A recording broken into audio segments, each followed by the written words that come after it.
First of all, I think as this psychedelic renaissance or great awakening takes place, there needs to be a lot more clear information out there. The main thing that's coming to me right now is just being in integrity. I think integrity is key, both on the side of the people looking for these experiences and on the people that are offering them to facilitate it. But you have this opportunity to go into this creation mode. It like transcends the blame mode. And I think it's really important to talk about, because creating, I think, is one of the most powerful things people can be a part of. It awakens inside us the ability to realize that we're not powerless to our circumstances.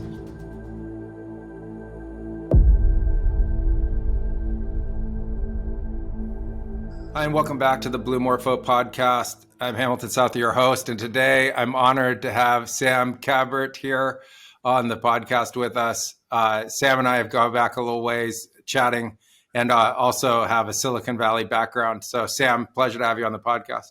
Thanks so much for having me on your show, Hamilton. It's been, I think, a couple of years since you were on mine, but yeah, it's great to be here. Yeah. So in those couple of years, what's been going on with your podcast, and what have you been doing?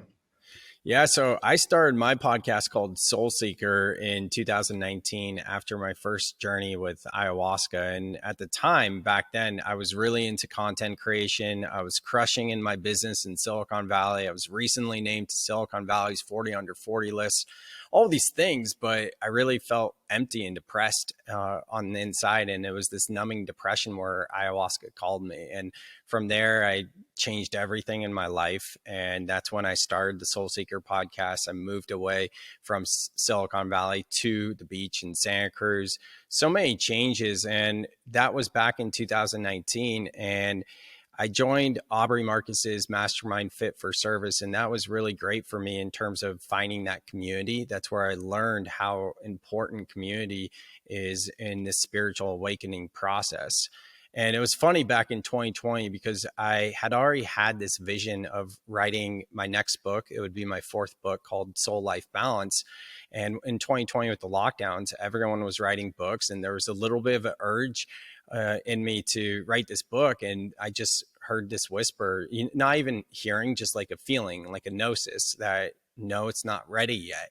And really, that was a big lesson for me in slowing down, because I was so much in my masculine. So I had to learn how to be in that archetypal energy of yin and intuition, feminine, all that sorts of things. And then in 2021, some synchronicities kind of showed me I was at that 12th step of the hero's journey cycle of this deep dive of spirituality on my own. I dedicated myself to writing the book. And around that time, I found myself in Costa Rica doing a yoga teacher training.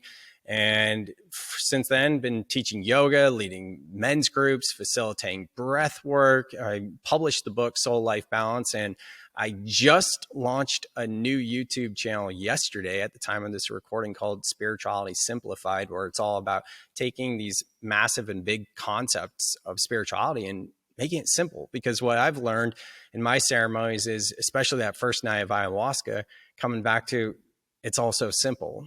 And as humans, we do as humans do, and we overcomplicate it. So that's really the aim of my new YouTube channel, Spirituality Simplified. And that's a just very high level overview of the journey over the past 4 years. Amazing. Walk us through that first ayahuasca ceremony. What happened and how did that change you? Man, it's so funny because it's like such a distant memory now. And I'm glad that I wrote about it, because coming out of it, not only was I journaling more than I ever had in my life, but I was still very much in my masculine. So, I wanted to share. So my journalings and my recaps turned into a 5-part blog series. I created a website just about my journey, because at the time I had no one to connect with that had done ayahuasca or really was into that type of stuff. So, that was very cathartic for me. Going back to it, that first night of ayahuasca was everything. I've sat with the medicine probably on 4 different occasions since then, and none of them compared to that first night. And I don't remember like all of the visions and the different things. It's more of really the integration, because it became so clear that it was time to get out of the toxic relationship I was in. It became abundantly clear that my time in Silicon Valley was up, so much so that I bought my house in 2014. And I remember saying to myself, I acted like it was like a prison sentence to be in Silicon Valley, even though that's where I'm from. It was like, I'm going to do 3 to 5 years here in Silicon Valley. And then I'll move to Santa Cruz. It's about an hour away. It's a chill beach town, and I'll figure it out from there. And after my ayahuasca ceremony in April of 2019, when it became clear it was time to move to Santa Cruz, I didn't really get that reminder of like, hey, you said 5 years and it's been 5 years. It was just like, it came through that it's time, right? And then next couple of months, when I was searching for a place to live in Santa Cruz, one day it just hit me that it was 5 years to the month. So it was really a profound lesson in integration, really in terms of like discernment and knowing the difference of when the ego might come through in medicine spaces, because I often wonder if the ego can kind of like trick you, if you will, and show you certain things, and then it becomes a self-fulfilling prophecy in the integration. So that was really interesting to be like, oh no, it actually is time to move. And there were just other small little synchronicities at the end of the ceremony as well that kind of helped walk me through that as well. I remember looking up at the top of the yurt. It was actually a yurt, Namaloka. And the reflection of the candles had a smiley face. And that was really, it's so simple, right? But like that smiley face was only angled to where I was at.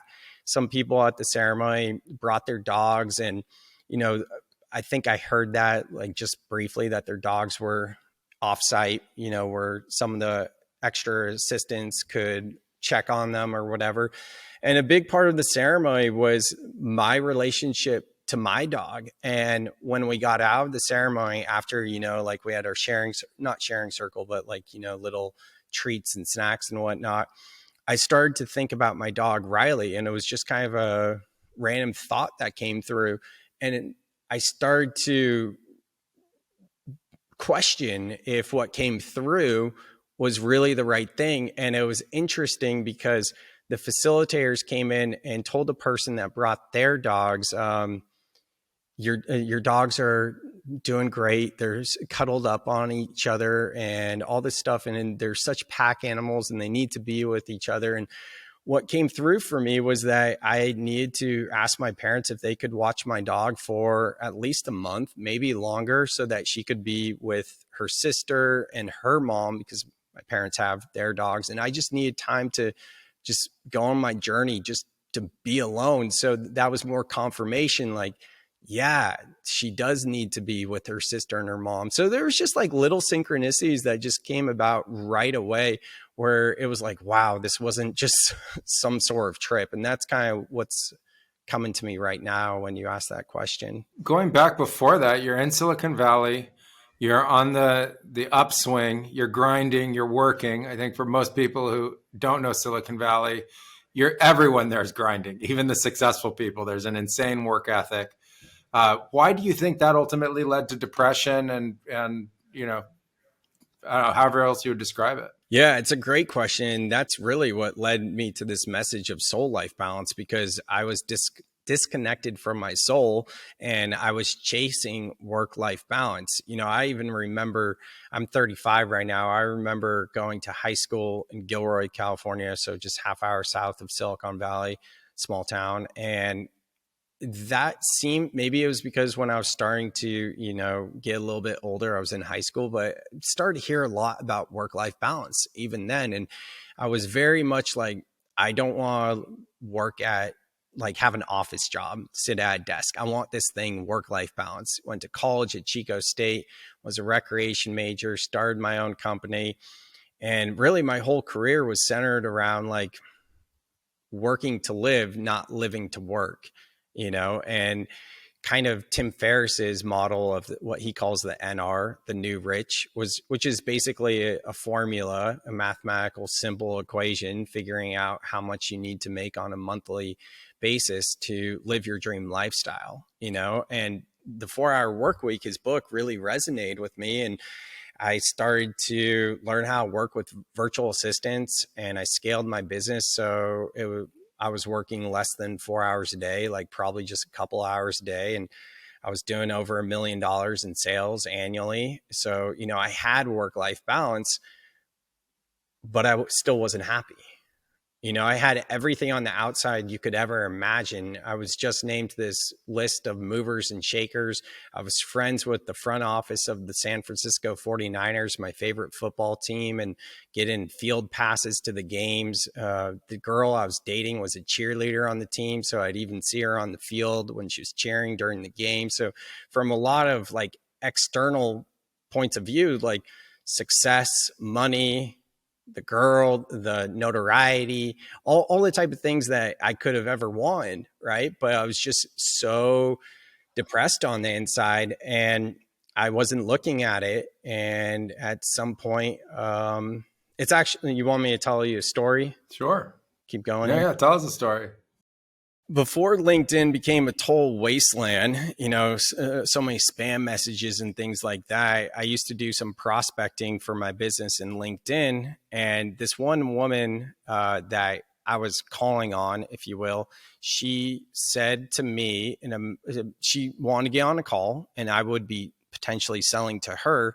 Then she starts saying about how I seem like a spiritual person. And this is back in probably February of 2019, in the thick of that numbing depression. I had just gotten into transcendental meditation the year before. I had just gotten into microdosing with psilocybin the year before, but I would not have considered myself a spiritual person at all. But at the same time, I would, because ever since I was a kid, I grew up Jewish. I've always felt spiritual. I just never knew that that was actually an option, if that makes sense.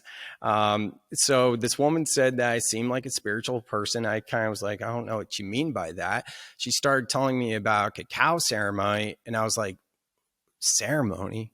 Like, I didn't even know the word ceremony. Like, I would think of like a wedding or a bar mitzvah. Like, what's a ceremony, And cacao, I was like, a chocolate ceremony? I had no idea what she was talking about. And she just started telling me about it, and breath work and this other stuff. And there's something within me that just said, go to this, because I was just at a point of like surrender before I even knew of the concept of surrender. So I grabbed a friend to go to this cacao ceremony with me, not knowing what I was getting myself into. And it was incredible. I was a little spooked out at first because there was an altar and I didn't know about altars. Everyone was dressed in white and I didn't know about dressing in white, all of these things. And then the howls from breath work. And it was a bit overwhelming, but it was also really beautiful at the same time. And I really enjoyed it. And my friend asked the woman afterwards about ayahuasca. So we're driving home from this cacao ceremony. I go, my friend, you're going to do ayahuasca and you weren't going to tell me that? So I followed her journey. She was sitting with the medicine probably a few weeks after that. And then we went out to dinner and recapped her ceremony. And it was right there where I just felt the call. And I reached out to the people facilitating it. And I did a breathwork ceremony with them first, where I literally felt reborn after that breathwork ceremony. And even to the point where I was like, I don't know if I'm going to sit with ayahuasca because it was so profound. But I did. And then the rest is history. So that's kind of how I came into this world. Amazing.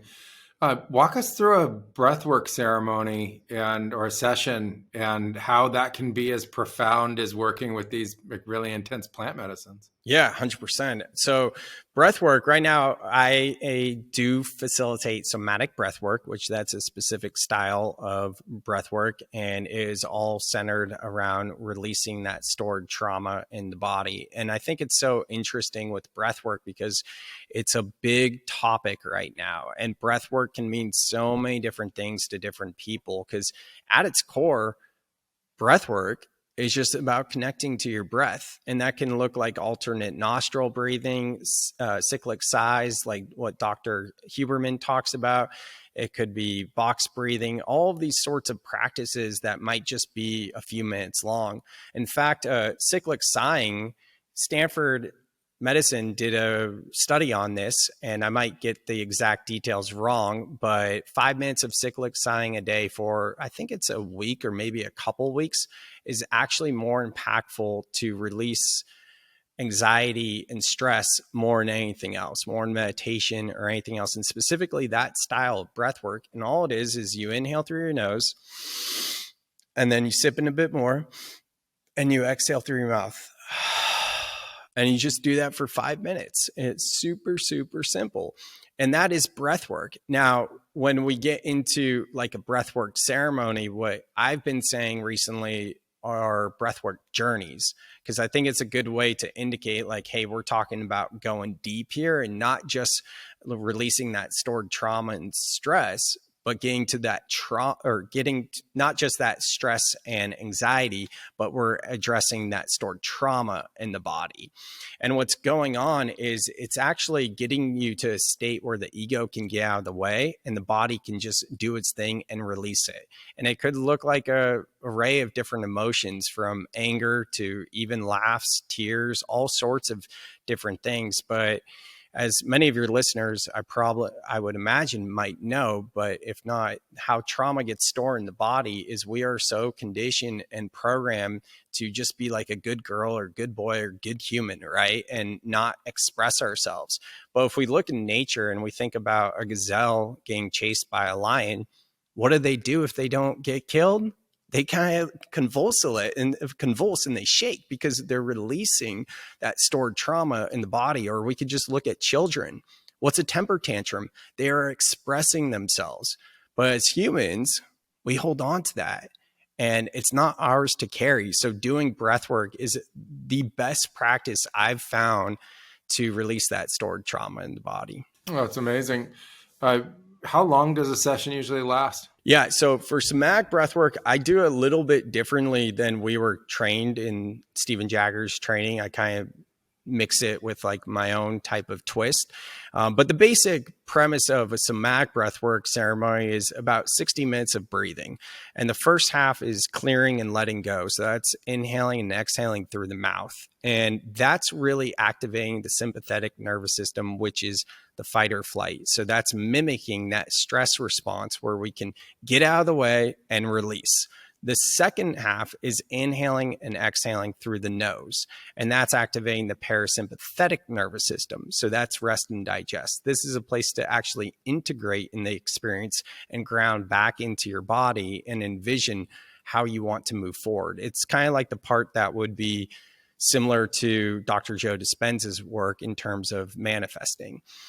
So that is a somatic breathwork ceremony. I typically allow for either an hour or an hour and a half, depending on how much time we have. A lot of my journeys will be 30 to 40 minutes because I find that a lot of the people that I work with are newer to breathwork. So a 60-minute journey isn't necessarily what they need. 30 or 40 minutes is good.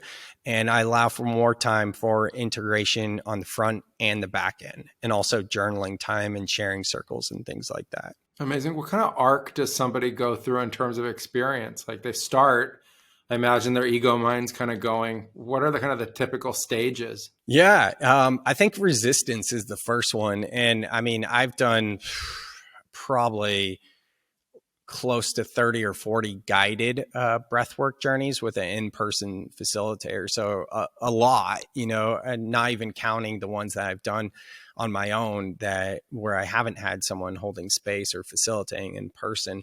And even still, a lot of times for me, it feels like you're creeping up at the top of a roller coaster. And for me, I'm someone who doesn't love roller coasters. So that is some fear that comes in. There's anxiety.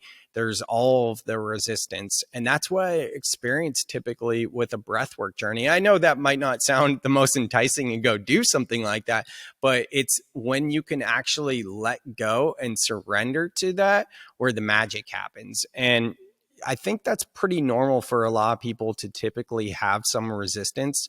In the somatic breathwork style, we separate it by rounds. So it's about 5 to 8 minutes of breathing through the mouth, inhaling and exhaling for anywhere between 5 to 8 minutes, followed by a 2-minute hold. And usually in that second round is when people really start to let go. That's when the screams come through. That's when the tears come through, maybe the laughter. All the dynamic responses happen in the first half that is mimicking that stress response to release the trauma. Whereas the second half, that's where people kind of settle in and they start to get into that parasympathetic nervous system state. I've heard some people describe the experience as almost being psychedelic in its own right. Do you know what causes that? As far as I know, it's the release of DMT. And I'm not the most well studied on science, so I can't really speak to that much more other than that. But there is a kind of a natural release of DMT and through the experience itself. So you're not ingesting it in any way. It's literally the breath is unlocking different kinds of neurotransmitters in your own brain. And then that's creating and triggering the nature of the experience. 100%. Yeah, to me, that's super fascinating because we have receptors in our brains for all these different psychedelics. And I'm going to want to talk about your other psychedelic journeys, to kind of move through the breath work. But we also have, and for many of these chemicals, a production of it in our own brain ourselves. And we don't actually know how to access it in like a regular way. And that's what was fascinating to me about breath work, is that this could be a way to actually get real value and depth out of what you already have going on in your brain. Yeah, I couldn't agree more. I think it's an amazing way to prepare and integrate for any sort of medicine ceremony, for sure. Yeah, so you had an ayahuasca ceremony that seems to have really broken the doors open and kicked off this journey. Along that way since then, what other medicines have you come across? Yeah, I've worked with quite a few. After the ayahuasca ceremony, I did a mushroom ceremony. My first time doing mushrooms for healing. Before that, I was no stranger to mushrooms, using them recreationally, and really loved mushrooms for a long time. And I'd say I was about probably 30 years old when I first had that ayahuasca and mushroom ceremony. So I think there was a good gap since like college that I had worked with mushrooms. So that was really profound to just be open up to, wow, you can heal with this stuff. Cause I wasn't, aware of all these different healing modalities. So I just kept going deeper and deeper. So yeah, mushroom ceremony was next. I got into, what did I get into? I got into ketamine there for a little bit, and that was a pretty dark journey as well. And ketamine is something we could talk about because, I'm kind of the belief that perhaps the reason why ketamine is starting to get legalized is because there could be an agenda there. It does feel like ketamine has a little bit of a darkness to it. And that period in my life was, it got a little dark there, and, I was able to move through that, but I think it was also a teacher in a lot of ways too, because I was able to see how this journey started with medicine and ceremonial use with healing. And then I was like, now this is just becoming too accessible, and really got me passionate about integration. 5-MeO DMT, Bufo, I'm very familiar with that medicine as well. I've done one peyote ceremony. I'd like to sit with peyote again. I thought that was incredible. And I've had a few Wachuma ceremonies. So I would say that's probably about what I've worked with for the most part. You mentioned this idea of darkness, and we hear that a lot about these plants. And maybe they're, also the plants having their own agenda. And I know that can be really weird for people to hear, that substances could have an agenda, but it seems like people relate to it that way. And you mentioned in working with ketamine that there was an experience of darkness associated with it. What was that, and how did you experience it? It felt, I don't want to say demonic, but there was a lot of entities that you would see, or I would see, I should say, that were definitely scary and fear. And it was interesting to discern if it was something that I should surrender to, right? Or if it's an actual fear. Then I've seen it in myself and with a lot of other people as well. Ketamine kind of, and I mean, anything can be an addiction. I was addicted to work, and I wrote about this in my book, Soul Life Balance. Like, I don't really necessarily believe like, is something addictive? Yes, something can be addictive, but anything can be addictive, if you get what I'm saying.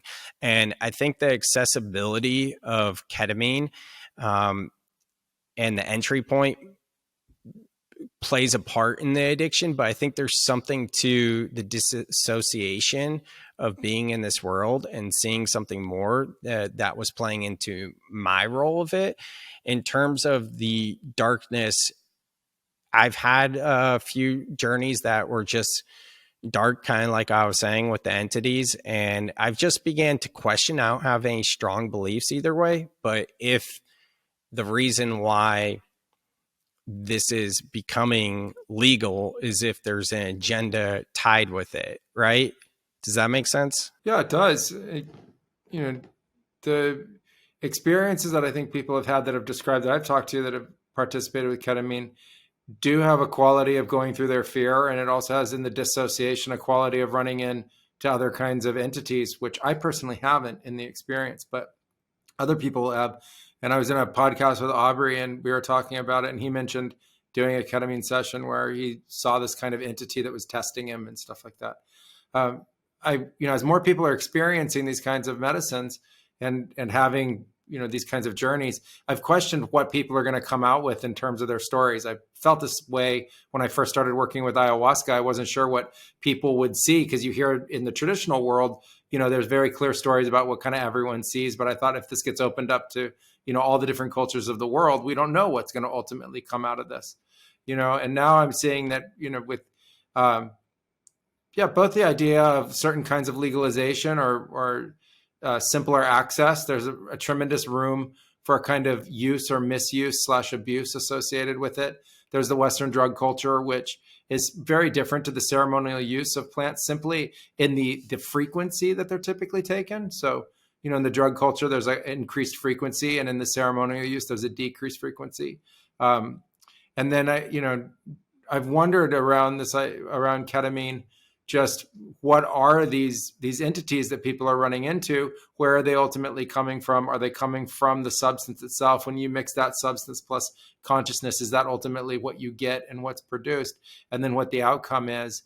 I've been fascinated by it because there's going to be a huge use of this now as a new psychiatric drug, as a new way of treating depression and anxiety disorders. And I've also questioned the nature of that dissociative element associated with it. Does the dissociation ultimately produce the results that we've wanted? And so, your discussion on ketamine is, I think, really important. Yeah, absolutely. And I actually have a question for you, Hamilton, because I've seen so many people come up with like their own concoctions of let me mix this with this and this and that. And, no judgment. I've just seen it and I haven't experienced it either. But there's this type of ceremony going around called heart medicine. Are you familiar with the heart medicine? I think I am. Yeah, I think I have heard of heart medicine. Yeah, it's very secretive. You ask them what it is, and they're just kind of like, you don't really know. Like the facilitator asks you some questions, and then they mix like MDA and mushrooms and maybe some other stuff based on what you're doing. And I just don't really know that much about it. And it's just fascinating to hear about ceremonies like that and just different groups I've witnessed hearing people mix this with that. And I don't know, it's just an interesting thing. I'm curious if you have any thoughts on that. First, I think that the Western idea of experimentation is just going to go wild. And most of these substances have been mixed before, some of them dangerously, and some of them are okay too. There isn't any kind of tradition that sits behind it. And so because of that, it's a blank slate. There's nothing we can go to and say, we understand what these ultimate outcomes are going to be. And we can't go to any kind of, indigenous society and say, what has been your experience over the last generations of information that you guys have passed down? I used to be really against these kinds of things because I was so deep in, our own lineage in the Amazon and really focused just on that. But I ultimately came to soften my views, recognizing that there's a movement beyond the neo-shamanic revolution to really a psychedelic renaissance. And that could ultimately be really positive if it's done in a positive way. And so when I hear of people just taking substances and mixing them together, I think that they're not understanding ultimately the sophistication necessary of like the amounts of different substances and whether they're really good combinations. And I think because of the legislation, and drug control over the last years, there isn't enough understanding about this. There hasn't been enough science. There aren't enough studies. And so we're now in another experimentation phase. I think it's really important to language that experimentation phase correctly, that these are people experimenting. They're giving names to these substances. What ultimately is supposed to come from that, I don't know. But I think it's very clear that we're branching away from traditional practices that are well understood or Western psychedelic practices that are also well understood, right? And we're moving away from like ketamine, positive or negative, has a long history of science behind it. And ayahuasca, positive or negative, has a long history of indigenous use sitting behind it.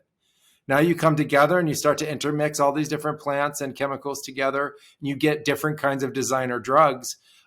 Maybe some of those will ultimately be positive, but I think there's going to be a lot of misses. And I think that that's ultimately really dangerous and we need to be careful about it. Yeah, I think so too. And, part of the reason why I'm so passionate about integration is because I'm not immune to this. This is something that I've gone into where it's a slippery slope of where you want to experiment with so many different things. And how many times do we see someone similar to myself that's brand new to this world that gets opened up to it and then wants to try everything, right? And I think that's where the discernment really needs to come in, where perhaps more educational resources for people to hear this message, whether they will or not, but also for facilitators to be like, no, like this person's new, let them integrate, right? Whatever they're working with. And maybe when we're talking about these, as you put it, designer drugs, here's a little Sheeval saying hi. This little kitty's cute. She's great. But these designer drugs and whatnot, like, maybe that's for the vets as opposed to people new to medicine, Yeah, I'm in agreement with that. First of all, I think as this psychedelic renaissance or great awakening takes place, there needs to be a lot more clear information out there. So very first thing is we need better education around this. We're forming the Blue Morpho Academy to teach all the foundation courses, to have the really a baseline of information going out into the world that we could all agree about is at least a standard. Say, okay, at least here's a standard. We have to move beyond the experimental drug culture concept or the recreational like party drug concept to this is a lot more serious than that. It doesn't mean that it should supplant one or the other, but it should not be conflated. These are two kind of separate things. And the real journey work or spiritual work associated with it, or personal growth and development work, et cetera, there needs to be seriously better guidelines out there. Like I appreciate the idea of, set and setting, and I appreciate our forefathers that brought forth ideas about how to try to navigate this, but this is going to grow on a societal level unlike anything we've seen before. And so in that, we need better education. We also need better classification. You and I talked a little bit about this, but there's so much confusion out there about what each kind of plant does and whether you can and can't mix them and what you could expect from that. I just think we need some better classification so people know, should I take San Pedro or should I take mushrooms or should I go to an ayahuasca ceremony? What do I need? What's going to best benefit me? Yeah, that's what we were talking about. And I mean, I haven't done a deep dive of research of trying to look at all these different medicines to see specifically how to use discernment and your I don't want to say judgment, but discernment to choose which medicine. And it's been hard to find some resources for that. But generally what I always recommend to people is like, it's a calling. Let it happen organically. If you need to be in your masculine to schedule a medicine ceremony like you would to go to on a vacation, then you're probably not being called. That's typically my rule of thumb, as opposed to when it just kind of happens organically. That's like a calling. And I'm speaking from my own experience, just based off of different ceremonies I've been a part of. And It's funny for me, it all goes back to that first ayahuasca ceremony where it's like I got everything I ever need in that one night. And why am I going back to the medicine space at this point in time? It's almost like chasing. And through my journeys, it's been interesting seeing sometimes when it has felt like a calling and then it really wasn't. So that's just kind of where I'm at. And then there's extreme cases too, where, if you're really struggling with, say, addiction or whatever it might be going on, then certain times, it does make sense to roll up your sleeves and get in your masculine. This is my whole message of soul life balance, where it's the blend of the masculine and the feminine. It's not one or the other. We're going to have all different kinds of people needing all different kinds of support and help. And so there are people with serious problems that need different treatments than somebody that's going to this for just spiritual growth and development. Then there's a whole other situation where people have different kinds of issues. Like, I don't think you treat an alcohol addiction the same way you treat a victim of child abuse. I just don't think they're treated the same way. You can use similar medicines, but ultimately the treatments are fundamentally different. Down here in the Amazon, you go through a series of ceremonies, and then you'd have a big break. So the only people who are actually consistently in ceremony are the practitioners. And everybody else comes and they do 2 to 3, sometimes 4 ayahuasca ceremonies, but traditionally it's 3, is like a kind of healing. And it'll take place over like a week to 2 weeks.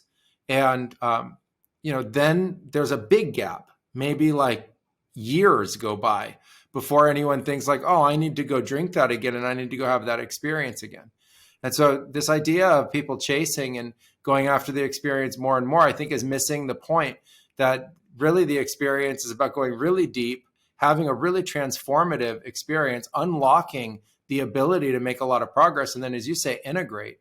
I was talking with a guy yesterday who said he integrates for 1 year to 2 years between his ceremonies. And I thought that actually was really sound advice. Yeah, agreed. I couldn't agree more. And, it's funny because you and I were talking maybe a year or so ago about staying with you. And I'd love to sit with you. And I can't wait for when the time is. And the reason why I haven't yet is because I haven't felt called, so that's exactly it right there versus like, oh, here's an opportunity. Let me take it. It's not exactly that for me, at least. I think as there's a huge expansion going on. I've heard people say like, well, I'm going to participate every time spirit brings me the opportunity. And I think like, well, if there are now a ceremony every day, the spirits bring in the opportunity literally all the time. We're going to have to become a little more discerning ultimately about how we make that decision. In your experiences, I'm really interested in like what were either really impactful ones where you thought like after that, whoa, that needs a lot of time. What kind of experience like that have happened? Yeah, I did a whole podcast on this on my buddy Ryan Sprague's podcast. You're probably connected with him, right? Yeah, I know Ryan. Yeah. Yeah, for the listeners, he's got an amazing podcast called This One Time on Psychedelics. And this was probably a year or 2 ago that I shared the story. It's the only time I ever shared it publicly. And we did the whole podcast on it. So I probably won't go into all the details here, but there was an experience I had in Costa Rica at ayahuasca ceremony that was definitely without question like a dark shaman type of experience. And I needed to sit with that for at least a year before I even shared that publicly. And like I said, it's not something I share publicly all the time. There's a piece of me that feels like I should be, and in the integration of that, it came through very strongly that like, this is kind of my role here to speak out against the dark forces, for lack of a better way of putting it. There's a better way to say that though. Maybe reckless type facilitation would be a better way to say it. But yeah, so I had this experience in Costa and it took me a solid year to integrate that for sure. And that was an ayahuasca ceremony. And the integration in a lot of ways led me into Paul Levy's work, dispelling Wetiko. And Wetiko, or Maya, the mind virus, it's kind of the illusion of separation that most of us are under. It's also, instead of looking at your own stuff, projecting outwardly and kind of seeing like whether it's archon, reptilian, all this type of stuff in others. And the really confusing part of Paul Levy's work is like when you see it in someone else, that's it coming like you, right? It's that mirror.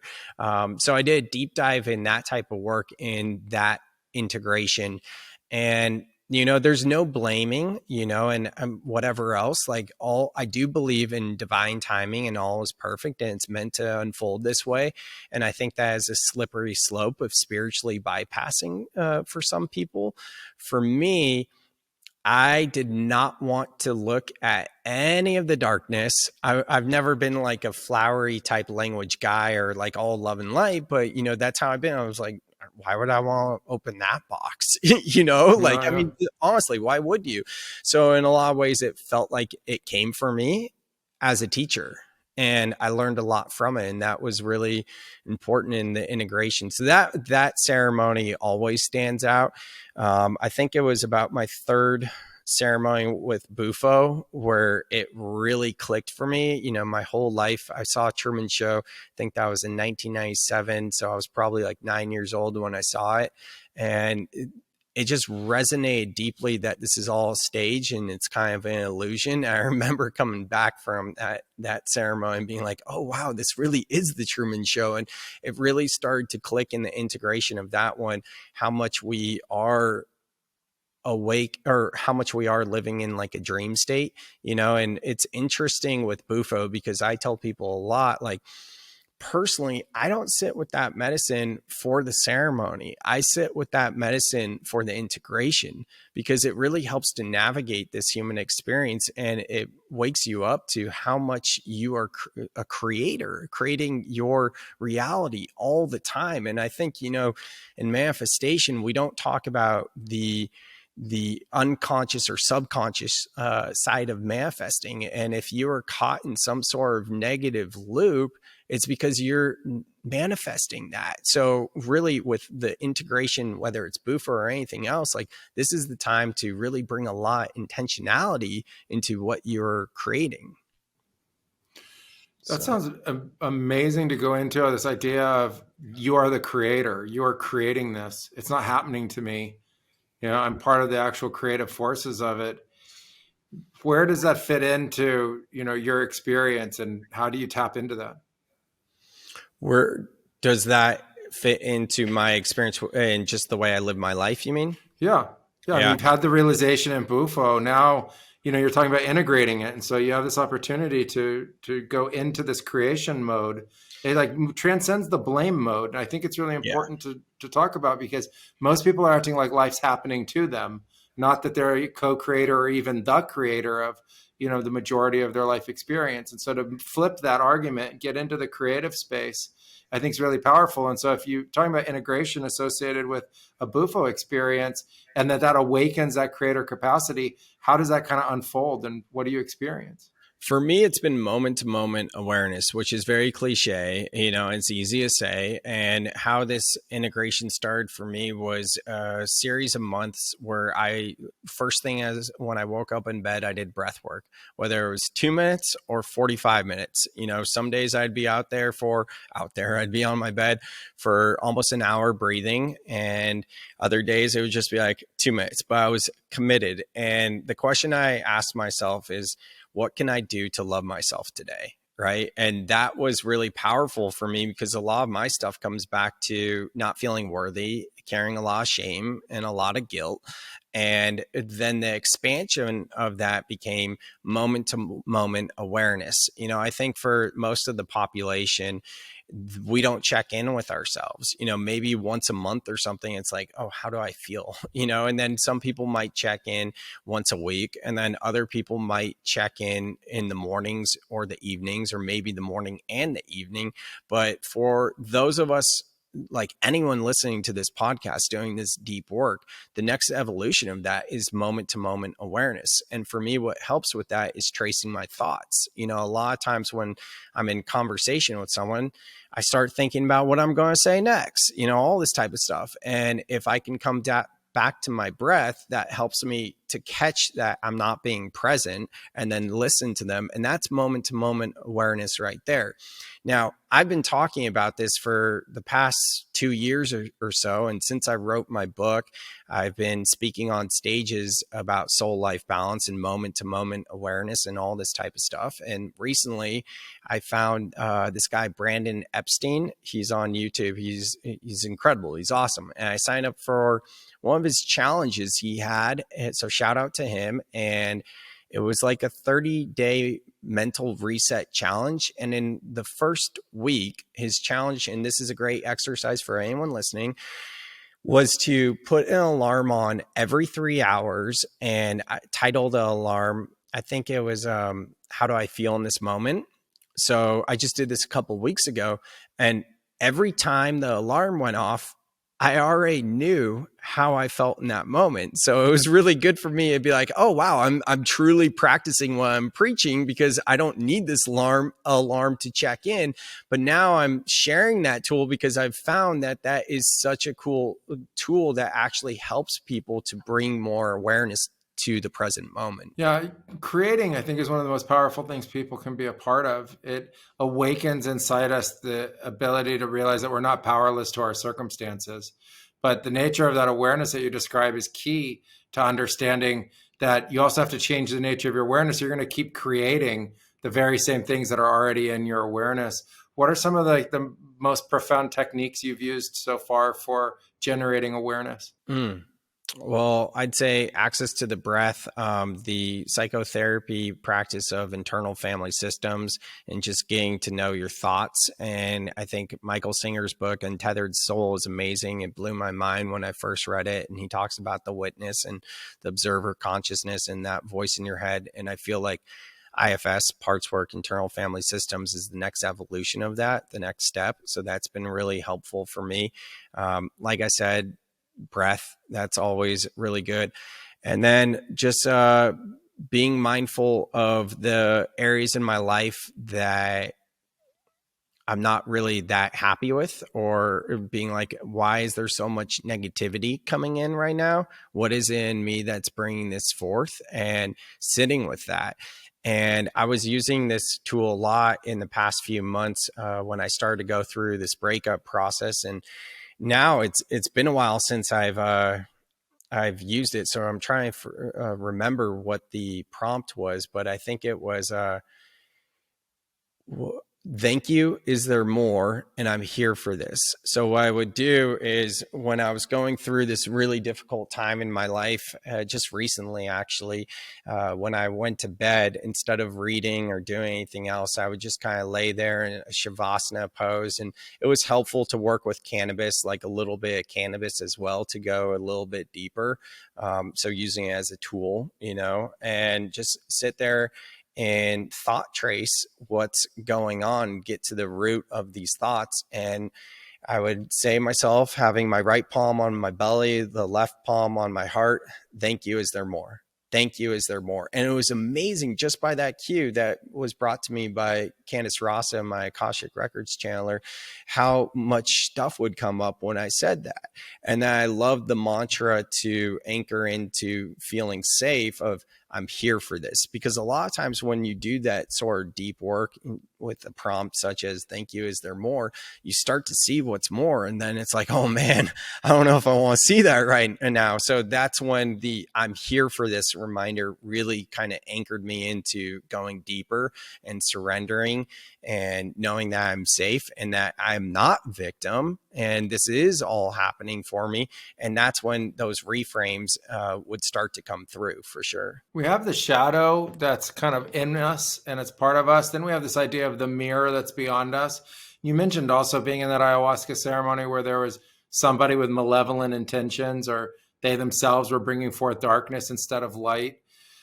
What is all of this to you? I don't know, man. And sometimes, it's like, what is all what? Are you talking from like an existential point of view? Like, can you ask it another way? Yeah, just like where is this darkness coming from? How do we deal with it? We understand that life's harder than sunshine and buttercups all the time. But, there's also in spirituality this idea that it has this kind of dark element. It's the darkness we find within ourselves. There's darkness in the substances that have been mentioned, and it seems to be like the shadow side of everything. And so I was wondering, what your experience has been like navigating that, and what you've seen, and how do we, support people to understand what to do when they have to confront this themselves. I mean, easier said than done, but surrender, because when you resist, it persists. And, I think the saying is what you persist, resist, I want to say. Because usually it's not the opposite, right? What you resist persists, but that's something that came through from lived experience, resisting the darkness side and seeing how it would persist. And even, I don't know, maybe 4 months ago or something, I've had so many times in my life recently, in these recent years, where it was just beautiful synchronicities, like just magical, right? And it's very rare that I've had the dark side of that. But I was going through about a 3-day cycle of just like massive, just dark synchronicities, and it got really scary from an existential point of view. And luckily I teach yoga, and I am very transparent as well, so I shared that with the class in a certain kind of way that was not just energetically dumping. It turned it into a lesson, but just having them see me and hold space for me as well, and speaking that as opposed to acting like it's not true was very helpful. And then after that, I did a cleanse in the ocean, and that was actually the thing that changed the trajectory of that specific experience. So it kind of comes back to a surrender point.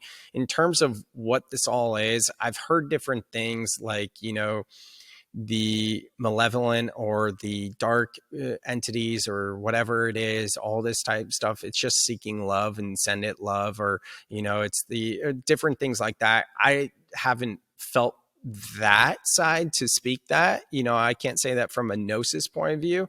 I do think of the symbol yin yang and infinity a lot. I mean, both of those highly resonate with me for obvious reasons, as we talk about the dark and the light.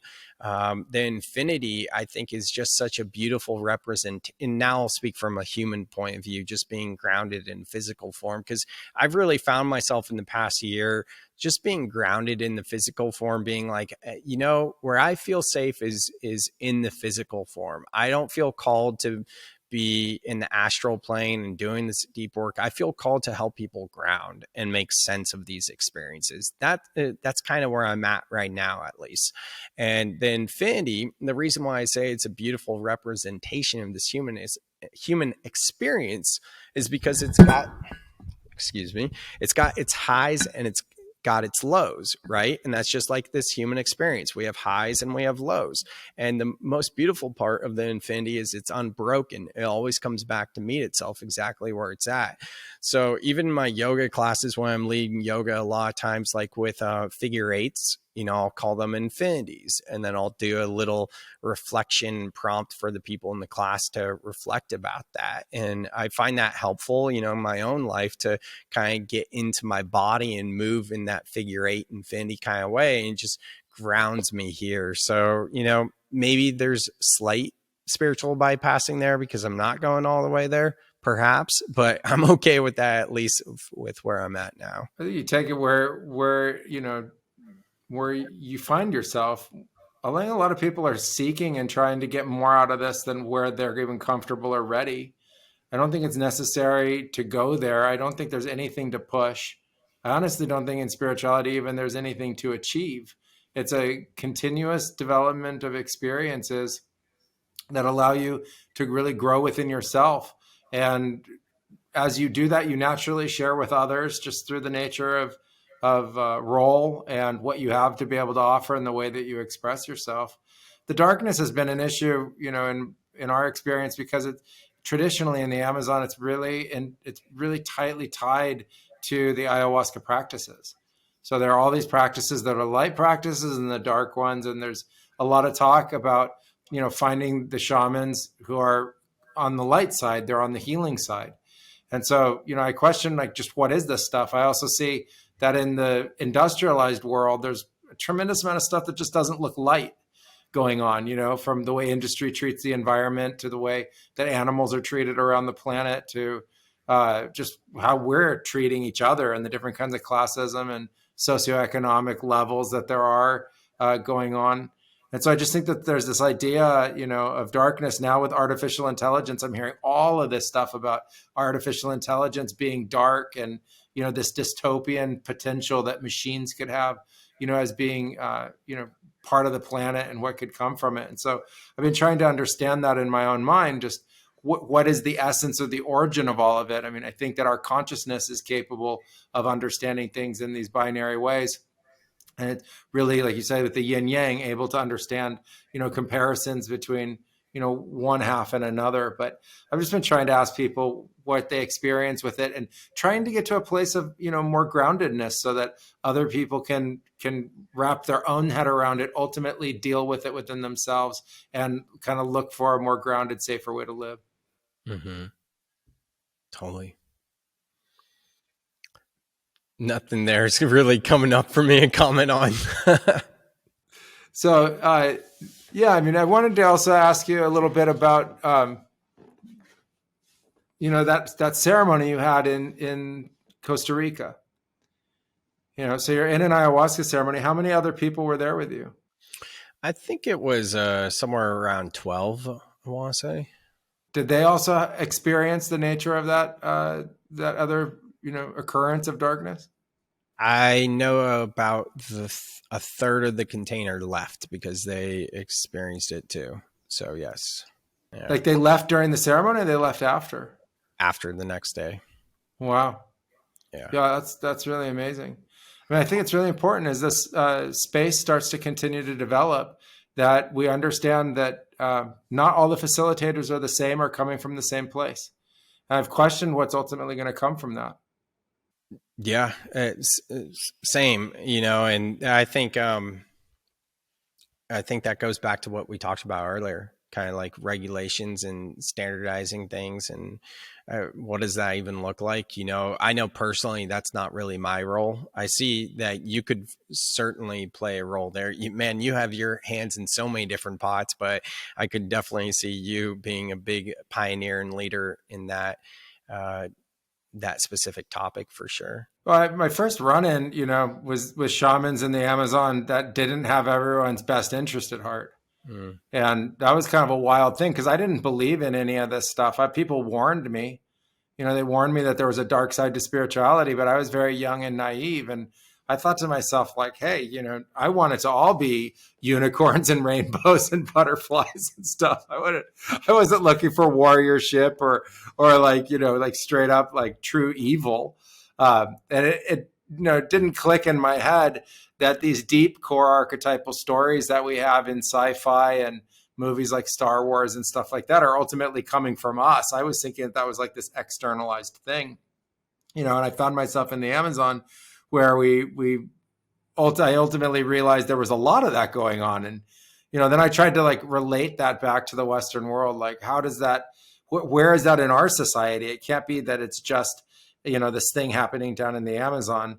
And then I ultimately came across it in a number of different forms. It seemed like there were positive actors and nefarious actors in kind of every industry and every line of work. There were good parents and there were bad parents. There were, people trying to be really helpful and positive. And then there were people who are like really ego oriented and, like I say, really nefarious in their own right. And so I realized it wasn't something that was, so outside the box of, the Western culture. And I thought, as the psychedelic space opens up and the role of facilitation opens up, what does it ultimately look like? One of the things we're trying to do with the Academy is support people to be able to get the education that they need to be able to be credible in the role of a supporter.